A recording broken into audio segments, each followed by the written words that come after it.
मच्छी बैठली सासूत बहु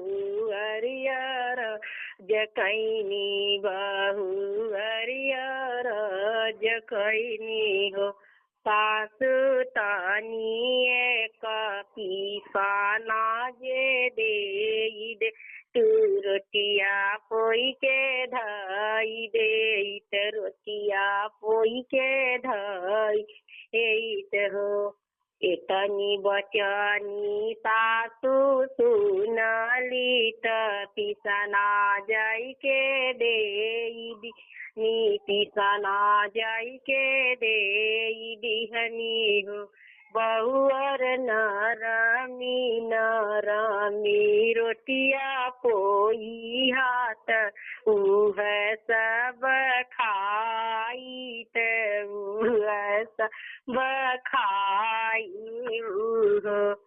खाचर खचर पानी दिहनी खपत चौका से दवाई दिहनी सर सर सर सर पोई नवनी तावा पे सेकी दिहनी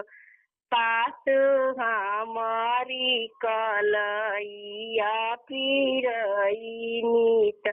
रोटिया हमसे नाही बने रोटिया हमसे नाही बने हो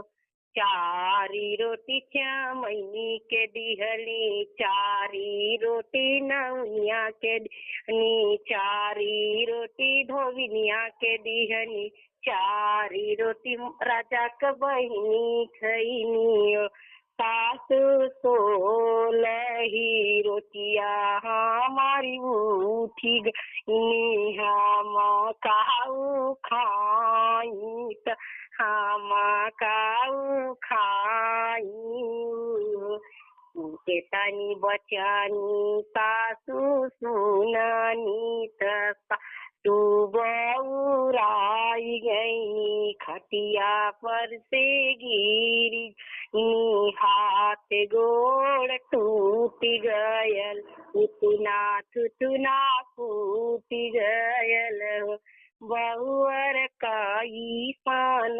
रोटिया तू पोलू त हम नाही मिलले हम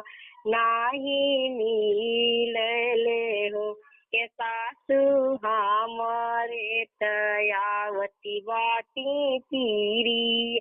सोर रोटी पोई नौली सोर रोटी पोई के ढाई दियली सोर रोटी पोई के ढाई दियली हो सासु आजू मोर ओठ कुमिलाई न मुहावा मोर पियर भैन बेदाना पीरा अति बाटे बेदाना पीरा अति बाटे हो।